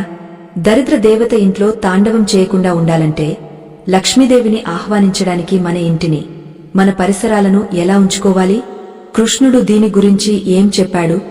ఈ విషయాలని రాబోయే భాగంలో సవివరంగా తెలుసుకుందాం. ఇది కేవలం కథనం కాదు, ఇది ఒక జీవిత శిక్షణ. మీరు ఎంతటి అగాధంలో ఉన్నా సరే పైకి లేచే మార్గముంది. చీకటి ఎంత దట్టంగా ఉంటే వెలుగు అంత ప్రకాశవంతంగా కనిపిస్తుంది. మీ జీవితంలో ఉదయిస్తున్న ఆ వెలుగును చూడటానికి తదుపరి భాగం కోసం సిద్ధంగా ఉండండి. శాస్త్రాలు చెప్పిన ఆర్థిక నిర్వహణ గురించి ఇప్పుడు మనం లోతుగా పరిశీలిద్దాం. ప్రాచీన కాలంలో చాణక్యుడు, శుక్రాచార్యుడు వంటి మహానుభావులు రాజ్యాన్ని ఎలా పాలించాలో, ఆర్థిక వ్యవస్థను ఎలా చక్కదిద్దుకోవాలో కొన్ని సూత్రాలను రచించారు. అవి రాజ్యానికే కాదు, సామాన్యుడి సంసారానికి కూడా వర్తిస్తాయి. అందులో ముఖ్యమైనది శత్రువును జయించే విధానం. అప్పు మనకు శత్రువు లాంటిది. ఒకేసారి బలమైన శత్రువు మీదకి వెళ్తే ఓడిపోయే ప్రమాదముంది. అందుకే భేదోపాయం వాడాలి. అంటే శత్రు సైన్యాన్ని విడదీసి ఒక్కొక్కరిని ఓడించాలి. దీనిని మన అప్పులకు అన్వయించుకుంటే, మీకున్న అప్పులన్నింటినీ ఒక కాగితం మీద రాయండి. అందులో చిన్న మొత్తాలు ఏవి, పెద్ద మొత్తాలు ఏవి అని వేరు చేయండి. మన మనస్తత్వం ఎలా ఉంటుందంటే, పెద్ద అప్పు తీరిపోతే బాగుండు అని దాని వైపే చూస్తుంటాం. కాని అది ఇప్పట్లో తీరదు. దాంతో నిరాశ పెరుగుతుంది. అందుకే మన ఋషులు చెప్పిన మార్గం ఏమిటంటే, ముందుగా చిన్న చిన్న అప్పులను తీర్చడం మొదలు పెట్టాలి. ఉదాహరణకు మీకు 5 చోట్ల అప్పులుంటే అందులో బాగా చిన్న మొత్తమున్న అప్పును మీ పూర్తి శక్తిని కూడదీసుకుని తీర్చేయండి. అది తీరగానే మీ మెదడులో ఒక విజయం సాధించామన్న భావన కలుగుతుంది. నేను అప్పు తీర్చగలను అనే ఆత్మవిశ్వాసం వస్తుంది. ఆత్మవిశ్వాసమే తదుపరి పెద్ద అప్పును తీర్చడానికి ఇంధనంగా మారుతుంది. దీనిని పాశ్చాత్య దేశాల్లో స్నోబాల్ మెథడ్ అంటారు. కాని మన దగ్గర ఇది ఎప్పటినుండో ఉన్న కంటక శోధన, ముళ్ళును తొలగించే పద్ధతి. చాణక్యుడు చెప్పిన మరో కఠినమైన సత్యం ఏమిటంటే, రుణశేషం, అగ్నిశేషం, శత్రుశేషం మిగల్చకూడదు. అంటే అప్పు, నిప్పు, శత్రువు వీటిని కొంచెం మిగిల్చినా సరే అవి మళ్లీ పెరిగిపోయి మనల్ని నాశనం చేస్తాయి. అప్పు తీర్చేటప్పుడు తర్వాత ఇస్తాలే అని కొంచెం మిగిల్చకూడదు. వడ్డీతో సహా పూర్తిగా తీర్చేసి ఆ పత్రాన్ని చింపేయాలి. అప్పుడే ఆ కర్మ బంధం తెగుతుంది. లేదంటే ఆ మిగిలిన చిన్న నిప్పు రవ్వే మళ్లీ అప్పుల మంటగా మారుతుంది. ఇక అప్పు ఇచ్చిన వారితో ఎలా మాట్లాడాలి అనే దానికి కూడా మన పురాణాల్లో సమాధానముంది. కృష్ణుడు పాండవుల తరఫున రాయబారిగా వెళ్లినప్పుడు శాంతియుతంగానే మాట్లాడాడు. అప్పు ఇచ్చినవాడు కోపంతో ఊగపోతూ ఉండవచ్చు, కాని మనం మాత్రం శాంతంగా, వినయంగా ఉండాలి. సామ, దాన, భేద, దండ ఉపాయాలలో మొదటిది సామం. అంటే మంచి మాటలతో నచ్చచెప్పడం. మీరు అప్పు ఇచ్చిన వాళ్ల దగ్గరకు వెళ్లి తలదించుకుని కాకుండా నిజాయితీగా, వినయంగా మాట్లాడండి. నా పరిస్థితి ఇది, నేను రూపాయి కూడా ఎగ్గొట్టను, కావాలంటే అసలు మాత్రం తీసుకోండి, వడ్డీ తగ్గించండి అని ధైర్యం చేసి అడగండి. చాలామంది వడ్డీ పోయినా పర్లేదు, అసలు వస్తే చాలు అనుకునే స్థితిలో ఉంటారు. మీ నిజాయితీని చూసి వారు కరిగే అవకాశముంది. దాక్కుంటే అనుమానం పెరుగుతుంది, కనిపిస్తే నమ్మకం పెరుగుతుంది. ఇప్పుడు మనం భౌతిక ప్రపంచం నుండి శక్తి ప్రపంచంలోకి వెళ్దాం. అప్పులు తీరకపోవడానికి మన ఇంట్లోని వాతావరణం, వాస్తు దోషాలు కూడా కారణమవుతాయా అంటే అవుననే చెప్పాలి. లక్ష్మీదేవికి పరిశుభ్రత అంటే చాలా ఇష్టం. ఎక్కడైతే మురికి, చిందరవందరగా పడి ఉన్న వస్తువులు, వెలుతురు లేని గదులు ఉంటాయో అక్కడ దరిద్ర దేవత తిష్ట వేసుకుని కూర్చుంటుంది. దీనిని అలక్ష్మి అంటారు. మన ఇంట్లో ఉండే ప్రతి వస్తువుకు ఒక శక్తి ఉంటుంది. పనికిరాని వస్తువులు, విరిగిపోయిన సామాన్లు, ఆగపోయిన గడియారాలు, చిరిగిన బట్టలు, బూజు పట్టిన మూలలు ఇవన్నీ నెగటివ్ ఎనర్జీని, ప్రతికూల శక్తిని ఉత్పత్తి చేస్తాయి. ఈ శక్తి మన ఆలోచనల మీద ప్రభావం చూపిస్తుంది, మనసును మందగించేలా చేస్తుంది. అందుకే కృష్ణుడు ద్వారకానగరాన్ని ఎంతో సుందరంగా, పరిశుభ్రంగా ఉంచేవాడు. మీరు అప్పుల నుండి బయటపడాలంటే ఈరోజే ఒక పని చేయండి. మీ ఇంటిని పూర్తిగా శుభ్రం చేయండి. ముఖ్యంగా ఇంటి ఈశాన్య మూల చాలా పవిత్రమైనది. ఆ మూల ఎలాంటి బరువులు లేకుండా ఖాళీగా, శుభ్రంగా ఉంచండి. అక్కడ ఒక చిన్న దీపం పెట్టండి. అలాగే సముద్రపు ఉప్పు, కల్లు ఉప్పు తో ఇంటిని తుడవండి. ఉప్పుకు నెగటివ్ ఎనర్జీని లాగేసుకునే శక్తి ఉందని మన పెద్దలు చెబుతారు. వారానికి ఒకసారైనా నీళ్లలో ఉప్పు, పసుపు వేసి ఇంటిని తుడిస్తే ఇంట్లోని దోషాలు పోయి ఒక కొత్త ఉత్సాహం వస్తుంది. ఇంటి వాతావరణం మారితే మనసు మారుతుంది. మనసు మారితే మార్గాలు కనిపిస్తాయి. అలాగే డబ్బును దాచే ప్రదేశం పట్ల గౌరవం ఉండాలి. పర్సులో డబ్బులను ఎలా పడితే అలా కుక్కి, చిత్తు కాగితాలతో కలిపి ఉంచకూడదు. డబ్బును లక్ష్మీ స్వరూపంగా భావించి దానిని నీట్గా, పద్ధతిగా ఉంచాలి. నోట్లను లెక్కపెట్టేటప్పుడు కూడా ఎంగిలితో తడిపి లెక్కపెట్టకూడదు. అది లక్ష్మీదేవిని అవమానించడమే. ధనం పట్ల మనకు ఎంత గౌరవముంటే ధనం మన దగ్గర అంత నిలుస్తుంది. ఇది మూఢనమ్మకం కాదు, ఇది ధనంతో మనం ఏర్పరచుకునే ఒక మానసిక బంధం.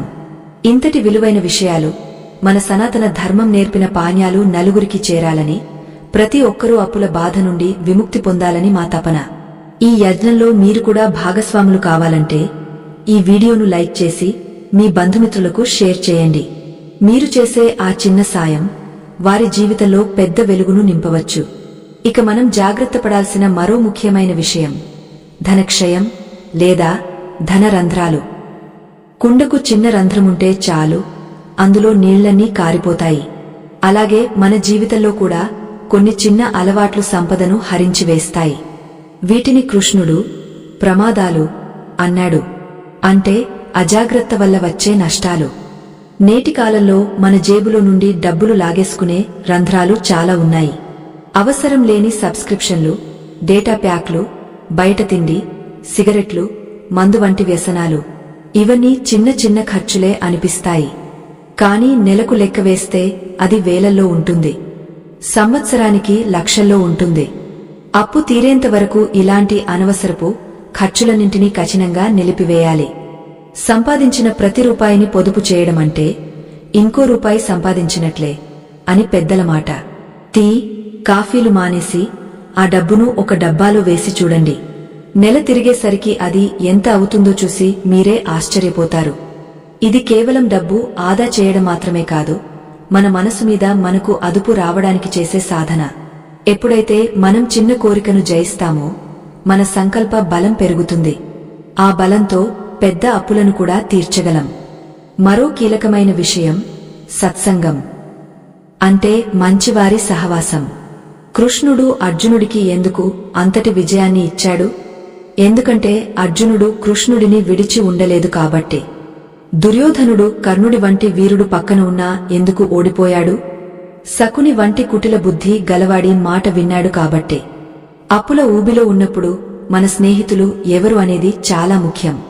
మిమ్మల్ని ఖర్చు పెట్టమని ప్రోత్సహించేవారు, ఏమీ పర్లేదులే, ఆస్వాదించు అని చెప్పేవారు, లేదా ఎప్పుడు నిరాశగా మాట్లాడేవారు మీ పక్కన ఉంటే మీరు ఎప్పటికీ కోలుకోలేరు. మీరు అప్పు తీర్చాలని గట్టిగా నిర్ణయించుకున్నప్పుడు మీ లక్ష్యానికి అడ్డుపడే స్నేహాలను కొన్నాళ్లు పక్కన పెట్టండి. కష్టపడి పైకి వచ్చిన వారిని, ఆర్థిక క్రమశిక్షణ పాటించే వారిని, దైవ భక్తి ఉన్నవారిని స్నేహితులుగా చేసుకోండి. వారి మాటలు, వారి ప్రవర్తన మీకు స్ఫూర్తినిస్తాయి. యద్భావం తద్భవతి అని గీతవాక్కు. మనం ఎవరి గురించి ఆలోచిస్తామో, ఎవరితో తిరుగుతామో అలాగే తయారవుతాం. డేగలతో స్నేహం చేస్తే ఎగరడం నేర్చుకుంటాం, కోళ్లతో స్నేహం చేస్తే గింజలు ఏరుకోవడం నేర్చుకుంటాం. మీరు అప్పు అనే బురద నుండి ఆకాశంలోకి ఎగరాలంటే అలాంటి మనస్తత్వమున్న వారితోనే గడపాలి. శ్రీకృష్ణుడు భగవద్గీతలో యుక్త స్వప్నాన బోధస్య అని చెప్పాడు. అంటే నిద్ర కూడా మితంగా ఉండాలి, సరైన సమయంలో మేల్కొనాలి. అప్పుల బాధ ఉన్నవారికి నిద్ర పట్టదు, ఒకవేళ పట్టినా పొద్దున్నే లేవాలనిపించదు. దుప్పటి కప్పుకుని పడుకుంటే సమస్యలు గుర్తుకురావని అనుకుంటారు, కాని అది తమోగుణం. సూర్యోదయానికి ముందే నిద్ర లేవడం అనేది అప్పుల విముక్తికి మొదటి మెట్టు. దీనిని బ్రహ్మ ముహూర్తం అంటారు.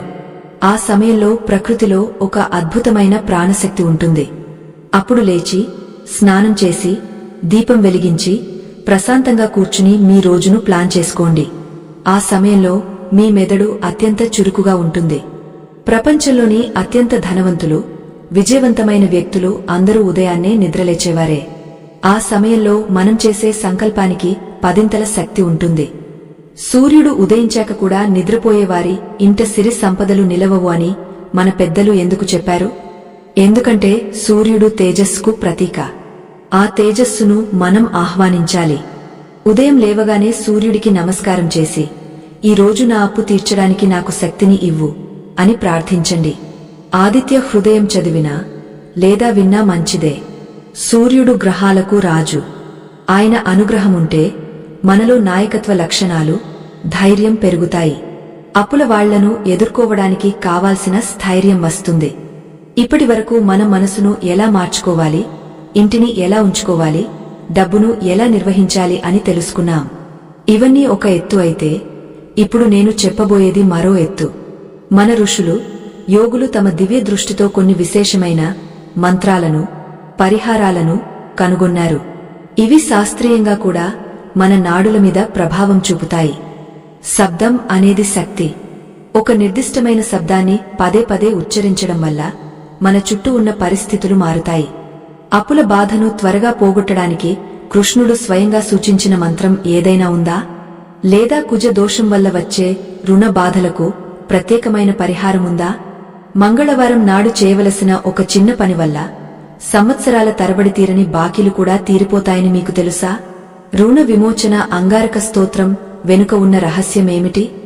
గజేంద్ర మోక్షం వింటే అప్పులు ఎలా తీరుతాయి?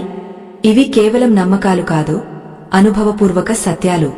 ఎంతోమంది జీవితాల్లో వెలుగు నింపిన ఈ రహస్య పరిహారాలను, మంత్రాలను వచ్చే భాగంలో మీకు సవివరంగా అందించబోతున్నాను.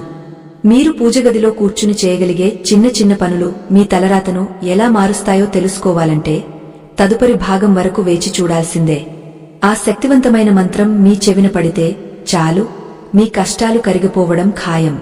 ఆ శక్తివంతమైన మంత్రాల గురించి, పరిహారాల గురించి తెలుసుకునే ముందు అసలు మంత్రం అంటే ఏమిటో మనం అర్థం చేసుకోవాలి. మంత్రం అంటే మనన చేసేవాడిని కాపాడేది అని అర్థం. శబ్దం అనేది ఒక శక్తి రూపం. మనం ఒక మాటను పదే పదే అనడం వల్ల ఆ శబ్దం తాలూకు ప్రకంపనలు మన శరీరంలో, మన చుట్టూ ఉన్న వాతావరణంలో మార్పులు తీసుకువస్తాయి. ఇది ఏదో మూజనమ్మకం కాదు, ఇది మన ఋషులు దర్శించిన శబ్ద విజ్ఞానం. అప్పుల బాధలో ఉన్నప్పుడు మన మనసులో నిరంతరం భయం, ఆందోళన అనే ప్రతికూల శబ్దాలు తిరుగుతూ ఉంటాయి. వాటిని తరిమికొట్టాలంటే అంతకంటే శక్తివంతమైన దైవిక శబ్దాలను మనం ప్రయోగించాలి.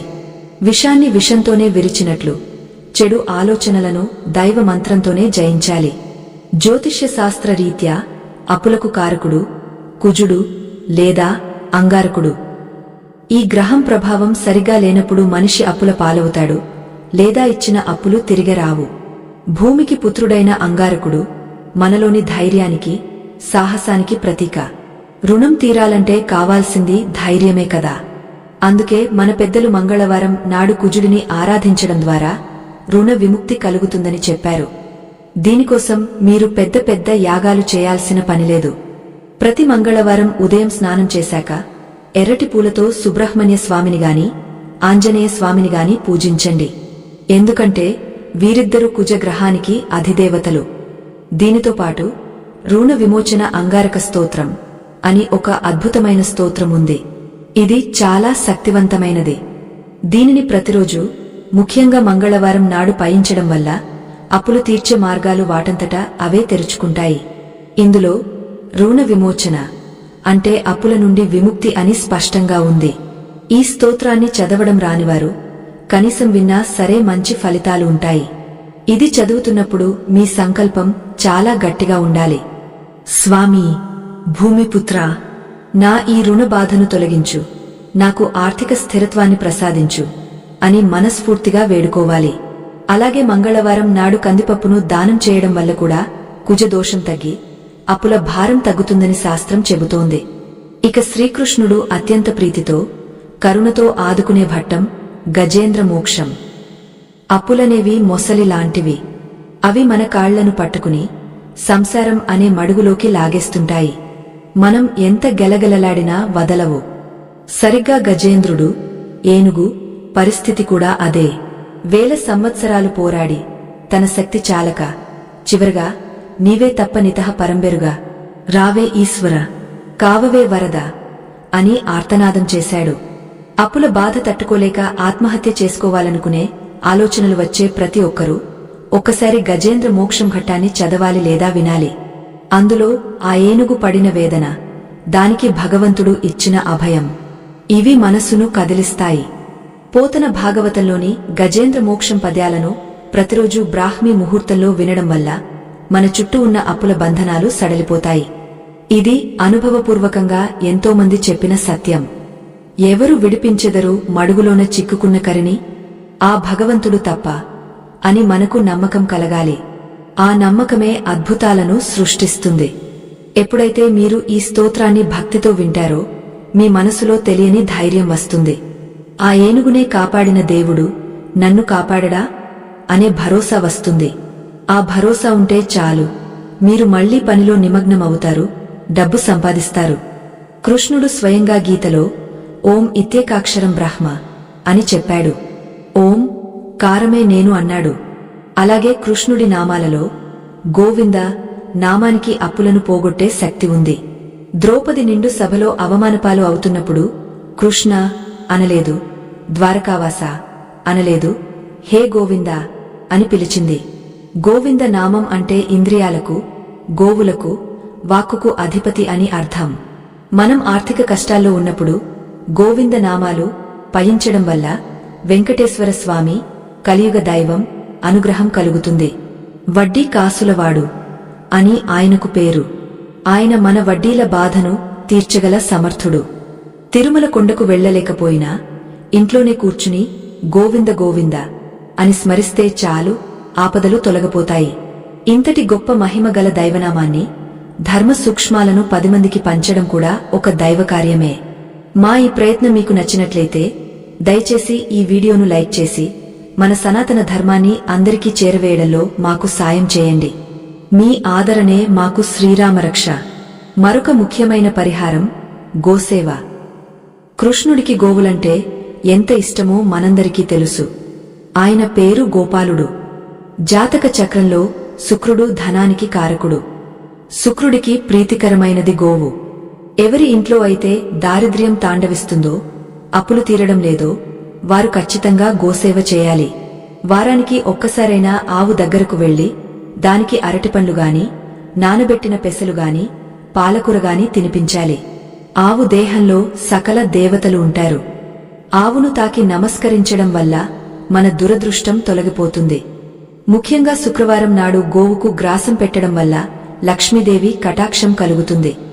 ఇది చాలా సులభమైన పరిహారం, కాని దీని ఫలితాలు అమోఘం.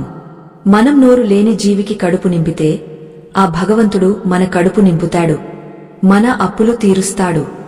ఇది ప్రకృతి ధర్మం. మీరు గమనిస్తే గొప్ప గొప్ప వ్యాపారవేత్తలు కూడా రహస్యంగా గోశాలలకు విరాళాలు ఇస్తుంటారు, గోపూజలు చేస్తుంటారు. ఎందుకంటే వారికి తెలుసు, సంపద నిలవాలంటే గోమాత ఆశీస్సులు ఉండాలని. మీ దగ్గర డబ్బు లేకపోతే కనీసం ఆవును నిమిరి దండం పెట్టుకుని రండి. ఆ స్పర్శలో ఉన్న పాజిటివ్ ఎనర్జీ మీ మెదడులోని ఒత్తిడిని తగ్గించి ప్రశాంతతను ఇస్తుంది. అలాగే కృష్ణుడు చెప్పిన మరో సూత్రం అన్నదానం. అప్పులు తీరడానికి అన్నదానానికి సంబంధమేంటి అని మీకు అనుమానం రావచ్చు. మన శాస్త్రాల ప్రకారం ఆకలితో ఉన్నవాడి కడుపు మంట అగ్నితో సమానం. మనం అన్నం పెట్టి ఆ మంటను చల్లార్చితే మన జీవితంలో ఉన్న అప్పుల మంటలు కూడా చల్లారతాయి. మీ పుట్టినరోజుకో లేదా ఏదైనా పర్వదినం రోజున మీ శక్తి కొలది పేదవారికి అన్నం పెట్టండి. కనీసం చీమలకు పంచదార వేయండి, పక్షులకు గింజలు వేయండి. ఇవన్నీ భూతయజ్ఞం కిందకు వస్తాయి. మనం ఈ సృష్టి నుండి ఎంతో తీసుకుంటున్నాం, తిరిగి ఇవ్వకపోతే అది రుణం అవుతుంది. ఇలా చిన్న చిన్న దానాలు చేయడం వల్ల ఆ రుణం తీరి కొత్త సంపద వచ్చే మార్గం సుగమం అవుతుంది. ఇప్పుడు ఒక మానసిక పరమైన పరిహారం గురించి చెప్పుకుందాం. చాలామంది అప్పు తీర్చేటప్పుడు బాధపడుతూ డబ్బులు ఇస్తారు. అయ్యో, నా కష్టార్జితం అంతా వడ్డీలకే పోతోంది అని ఏడుస్తూ ఇస్తారు. ఇది చాలా తప్పు. డబ్బు అనేది లక్ష్మీ స్వరూపం. మీరు డబ్బును ద్వేషిస్తూ బాధపడుతూ ఇస్తే ఆ డబ్బు మళ్లీ మీ దగ్గరకు రావడానికి ఇష్టపడదు. కృష్ణుడు ప్రతి పనిని ప్రేమతో చేయమన్నాడు. మీరు అప్పు కడుతున్నప్పుడు, కృష్ణా, నాకు ఈ అప్పు తీర్చే శక్తిని ఇచ్చినందుకు కృతజ్ఞతలు. ఈ డబ్బు ఎవరికి చెందాలో వారికి చేరుతోంది. ఇది వారికి ఉపయోగపడాలి, నేను రుణ విముక్తుడిని అవ్వాలి అని మనసులో సానుకూలంగా అనుకుంటూ ఇవ్వండి. దీనినే కృతజ్ఞతాభావం అంటారు. మీరు ఎంత కృతజ్ఞత చూపిస్తే ప్రకృతి మీకు అంత ఎక్కువగా ఇస్తుంది. అప్పు ఇచ్చిన వాడిని తిట్టుకుంటూ డబ్బులు కడితే ఆ సంబంధం చెడిపోతుంది. మళ్లీ అవసరానికి వారు ఆదుకోరు. అదే కృతజ్ఞతతో ఇస్తే ఆ బంధం నిలుస్తుంది. డబ్బుతో మనం మైత్రి చేసుకోవాలి. అప్పుడే అది మన దగ్గర ఉంటుంది. డబ్బును శత్రువులా చూస్తే అది మనకు శత్రువుగానే మారుతుంది. ఇది కృష్ణుడు కుచేలుడి కథలో చెప్పకనే చెప్పిన సత్యం. కుచేలుడు కృష్ణుడి ఐశ్వర్యాన్ని చూసి అసూయపడలేదు, ఆనందించాడు. అందుకే కృష్ణుడు అతనికి కూడా ఐశ్వర్యాన్ని ఇచ్చాడు. ఎదుటివాడి సంపదను చూసి ఆనందించే గుణం మనకు ఉండాలి.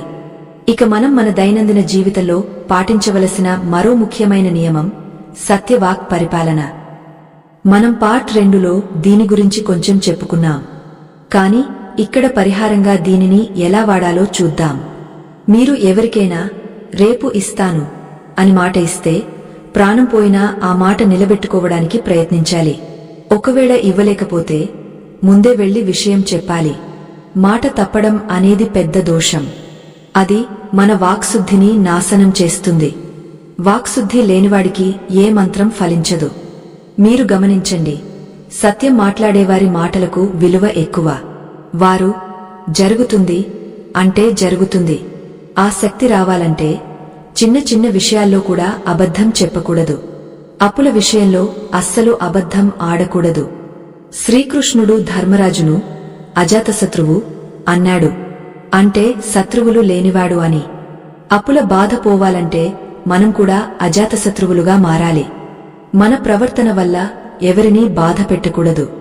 మన అప్పుల వల్ల కుటుంబ సభ్యులు బాధపడుతుంటే వారిని ఓదార్చాలి కాని వారిమీద విసుగుకోకూడదు. ఇంట్లో భార్యాభర్తల మధ్య గొడవలుంటే లక్ష్మీదేవి ఆ ఇంటివైపు కన్నెత్తి కూడా చూడదు. కలహ కంటక గృహమున అని పెద్దలు అందుకే అన్నారు. అప్పులు ఉన్నాయని గొడవ పడకండి, ఇద్దరం కలిసి దీనిని దాటుదాం అని ఒకరికొకరు ధైర్యం చెప్పుకోండి. ఆ ఐకమత్యమే మీ మొదటి విజయం. మనం ఇప్పటివరకు శారీరక, మానసిక, ఆధ్యాత్మిక మరియు తాంత్రిక, మంత్ర పరమైన పరిష్కారాలను తెలుసుకున్నాం. అయితే ఇవన్నీ ఒక ఎత్తు అయితే గీతలో కృష్ణుడు చివరిగా చెప్పిన పరమ రహస్యం మరొకటి ఉంది. అది మనిషి స్థితిని పూర్తిగా మార్చేస్తుంది. అప్పు ఉన్నా లేకపోయినా మనిషిని ఆనందంగా ఉంచగలిగే స్థితి అది. ఆ స్థితికి చేరుకున్న వాడికి ఈ ప్రపంచంలో ఏదీ సమస్యగా అనిపించదు. అప్పులు వాటంతటా అవే తొలగిపోతాయి, సంపదలు వెల్లువలా వచ్చి పడతాయి. కాని ఆ సంపదను చూసి అతను పొంగపోడు. అదే స్థితప్రజ్ఞత యొక్క శిఖరాగ్రం. ఆ చివరి మెట్టును ఎలా ఎక్కాలి? ఈ కథనానికి ముగింపు ఏమిటి? కృష్ణుడు అర్జునుడికి విశ్వరూపాన్ని చూపించిన తర్వాత అర్జునుడిలో కలిగిన మార్పు ఏమిటి? మనం మన జీవితంలో ఆ విశ్వరూప సందర్శనం ఎలా చేసుకోవాలి? అప్పుల బాధ నుండి శాశ్వతంగా విముక్తి పొంది ఒక యోగిలా, ఒక రాజులా ఎలా బతకాలి? ఈ ప్రశ్నలన్నింటికీ సమాధానం ఈ కథనానికే తలమానికం లాంటి చివరి భాగంలో ఉంది. ఇది కేవలం ముగింపు కాదు, మీ కొత్త జీవితానికి నాంది. ఈ ప్రయాణంలో చివరి మలుపు తిరగడానికి, ఆ కృష్ణ పరమాత్ముడి పూర్తి అనుగ్రహాన్ని పొందడానికి సిద్ధంగా ఉండండి. ఆ పరమ రహస్యం మరేమిటో కాదు, నిమిత్తమాత్రాన్ని నేను అనే సత్యం. కురుక్షేత్ర యుద్ధంలో అర్జునుడు బాణాలు వేస్తున్నాడు, భీష్ముడు, ద్రోణుడు వంటి మహారథులు నేలకొలుతున్నారు. కాని కృష్ణుడు విశ్వరూపాన్ని చూపించినప్పుడు అర్జునుడికి ఒక విషయం అర్థమైంది. ఈ యుద్ధం జరుగుతోంది నా వల్ల కాదు, ఈ శత్రువులు చనిపోతోంది నా వల్ల కాదు, అంతా ఆ కాలస్వరూపుడైన పరమాత్ముడి నిర్ణయం ప్రకారమే జరుగుతోంది. నేను కేవలం ఒక సాధనాన్ని మాత్రమే అని గ్రహించాడు. అప్పుల బాధ నుండి మనం పూర్తిగా విముక్తి పొందాలంటే మనం కూడా ఈ నిమిత్తమాత్ర స్థితికి చేరుకోవాలి. దీని అర్థమేమిటంటే ఈ అప్పులు, ఈ కష్టాలు, ఈ సంపాదన, ఈ చెల్లింపులు ఇవన్నీ ఆ భగవంతుడు నడిపిస్తున్న నాటకంలో భాగాలు. నా పాత్రను నేను అద్భుతంగా పోషించాలి, అంతే తప్ప ఫలితాన్ని నేను శాసించలేను అని గట్టిగా నమ్మాలి.